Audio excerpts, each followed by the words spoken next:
आज़ादी से पहले भी और आज़ादी के बाद भी लाखों लोगों ने अपने वतन के लिए अपनी जान हंसते हुए कुर्बान कर दी। आपने ज़्यादातर वीर गाथाएं तो सुनी ही होंगी, लेकिन इस नन्हे नायक की कहानी ज़रा कम ही लोग जानते होंगे। ये कहानी है एक ऐसे वीर शहीद बालक बाजी राउत की, जिसने महज 12 साल की उम्र में दुश्मनों के दांत खट्टे कर दिए थे। इनकी वजह से अंग्रेज़ों को दुम दबाकर भागना पड़ा था। ऐसे इनकी वीरता की कहानी के बारे में जानना दिलचस्प होगा। तो आइए जानते हैं भारत के सबसे कम उम्र में शहीद होने वाले नायक बाजी राउत को। सभी दोस्तों को मेरा नमस्कार, अस्सलामु अलैकुम और सत श्री अकाल। बाजी राउत का जन्म 1926 में उड़ीसा के एक धेन कनाल के एक छोटे से गांव में हुआ था। बाजी ने छोटी सी उम्र में ही अपने पिताजी को खो दिया था। उन्हें अकेले उनकी माँ ने पाला था। उनकी माँ पड़ोस के गाँव में जाकर अपनी आजीविका कमाती थी। वह लोगों के घरों में चावल आदि साफ करके अपना घर चलाती थी। ढेंकनाल के राजा शंकर प्रताप सिंह देव थे। वह गांव के गरीब लोगों की कमाई से खसोट लेने के लिए काफ़ी मशहूर था। इसी शोषण की शिकार बाजी की माँ भी थी। लोगों के घर के अंदर राजा के प्रति के गुस्सा हर बीते दिन के साथ बढ़ता ही जा रहा था। इसके बाद आखिर एक ऐसा दिन भी आया जब लोगों के सब्र की सीमा नहीं रही। गाँव वालों ने इससे त्रस्त होकर विद्रोह कर दिया। इस चिंगारी को सुलझाने वाले ढेंकनाल शहर के ही वैष्णव चरण पटनायक थे। वीर वैष्णव के नाम से प्रसिद्ध पटनायक को गांव वाले बहुत स्नेह और इज्जत देते थे। उन्होंने राजा के खिलाफ अपना झंडा उठाया और प्रजामंडल की स्थापना की। प्रजामंडल का अर्थ होता है लोगों का आंदोलन। इसके जरिए वह राजा के शोषण के खिलाफ विद्रोह भी कर रहे थे। इसी प्रजामंडल में उन्होंने एक और विंग की स्थापना की। उन्होंने इस विंग का नाम वानर सेना रखा। इस विंग में सभी बच्चे शामिल थे और अपनी कम उम्र के बावजूद बाजी राउत भी इस विंग में शामिल हो गए। पटनायक ने एक प्लान बनाया। उन्होंने भारतीय रेलवे में पेंटर के तौर पर काम करना शुरू कर दिया। उन्होंने यह काम सिर्फ अपने छिपे हुए उद्देश्य के लिए किया था। पेंटर के रूप में वह एक जगह से दूसरी जगह जाया करते थे, जिसके लिए उन्हें रेलवे पास मिला हुआ था। अपने इस प्लान के जरिए वह ज़्यादा से ज़्यादा लोगों के साथ मिलने में कामयाब हो रहे थे। वह जिस किसी से भी मुलाकात कर पाते उसे राजा के खिलाफ भड़का दिया करते थे कि वह किस तरह से गरीबों का खून चूस रहा है। पटनायक ने अपना नेटवर्क फैला लिया था और उन्होंने कटक की नेशनल कांग्रेस के नेताओं से भी मुलाकात की।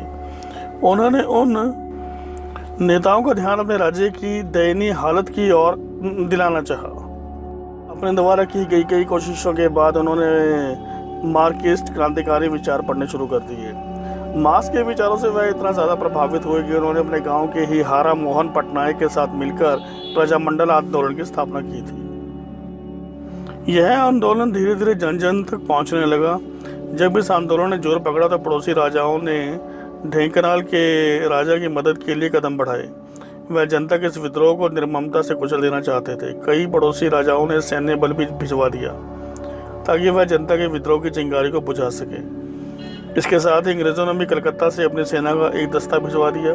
अंग्रेज़ों ने तकरीबन 250 बंदूकधारियों को वहां भेज दिया और इस तरह राजा की मदद के लिए वह भी मैदान में कूद पड़े। इस तरह ढेंकनाल के राजा ने तानाशाही का रुख अख्तियार करते हुए लोगों के आंदोलन को बुरी तरह से रौंदना चाहा। वह लोगों के बीच डर का माहौल बना देना चाहता था ताकि लोग अपने विद्रोह से पीछे हट जाएं।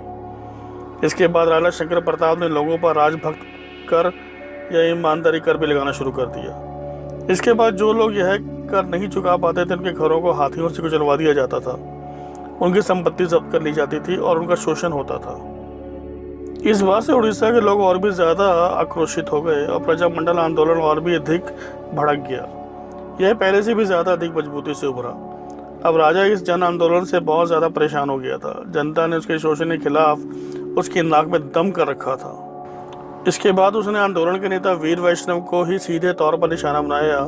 उसने उनकी सारी पुरखों की ज़मीन जब्त कर ली। इसके अलावा सितंबर 1938 में हारा मोहन के घर भी अचानक छापा मारते हुए उन्होंने अन्य नेताओं को गिरफ्तार कर लिया था, लेकिन पटनायक वहां से भागने में सफल हो गए थे। जब इस बात का पता अधिकारियों को चला तो वह आग बबूला हो गई और तेजी से उनकी खोज में लग गए।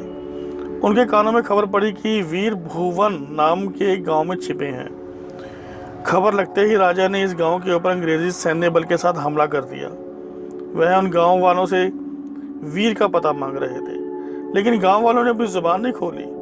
जिसके बदले में राजा ने उनके घर तहस नहस कर दिया। वीर पटनायक की जानकारी मांगते हुए उन्हें बहुत ज़्यादा टॉर्चर किया गया।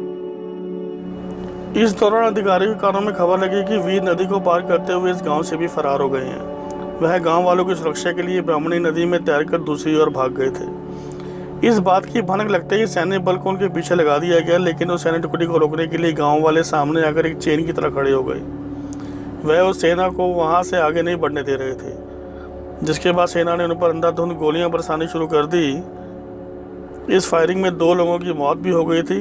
गोली चलते ही लोग इधर उधर फैल गए थे। 11 अक्टूबर 1938 की रात को इस तरह सैन्य टुकड़ी की नज़दीकी घाट पर नाव के पास जा पहुंची। उसी समय महज 12 वर्षीय बाजी राउत घाट पर सुरक्षा के लिए तैनात था। बाजी को यह आदेश मिला हुआ था कि दुश्मन सैन्य टुकड़ी उसी नाव से नदी के पार ना जा पाए। वह नाव में ही सो रहा था। सैन्य टुकड़ी ने बाजी से कहा कि वह अपनी नाव से उनके नदी के उस छोर तक छोड़ दे, लेकिन छोड़ना तो दूर की बात ही, बाजी ने उनके मुंह पर इनकार कर दिया। अंग्रेजों के बार बार आदेश देने के बावजूद भी बाजी ने मना कर दिया।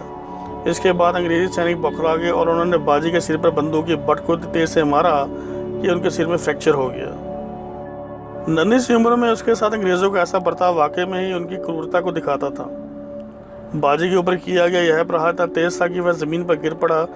बावजूद इसके वह जोर जोर से चिल्लाता रहा ताकि गांव वालों को सैनिकों की खबर लग जाए। अंग्रेजी सैनिक यही नहीं रुके, उन्होंने एक बार फिर उनके सिर पर प्रहार किया। इसके बाद निर्दयी सैनिकों ने उन पर गोली चला दी।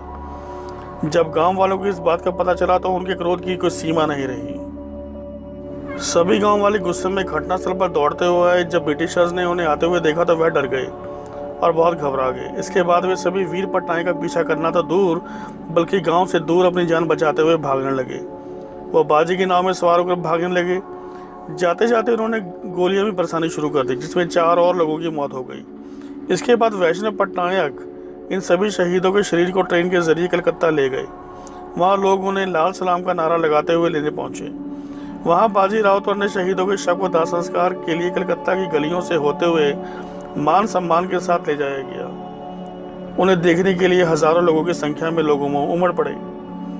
बाजी राउत के नन्हे से शव से लोगों का दिल पसीज उठा। ये कुर्बानी छोटे से बच्चे की थी, जिसने महज 12 वर्ष की उम्र में अपने देश और उसकी आज़ादी के मायनों को समझा और बिना किसी डर के अंग्रेज़ों से आंख मिलाकर लोहा लिया। तो दोस्तों, ये थी नन्हे बालक की शहादत की कहानी। कहानी तो नहीं कह सकते, सच्चाई है ये। ऐसे कई वीर और भी हैं हमारे देश में जिन्होंने अपनी देश के लिए कुर्बानी दी है। वो बात अलग है कि समझने वाले आज भी समझते हैं, ना समझने वाले नहीं समझते। चलिए, बहरहाल अगर आपको वीडियो अच्छा लगा तो लाइक और शेयर करें, और जो मेरे वीडियो को पहली बार देख रहे हैं वो सब्सक्राइब करें। धन्यवाद दोस्तों, बहुत बहुत शुक्रिया।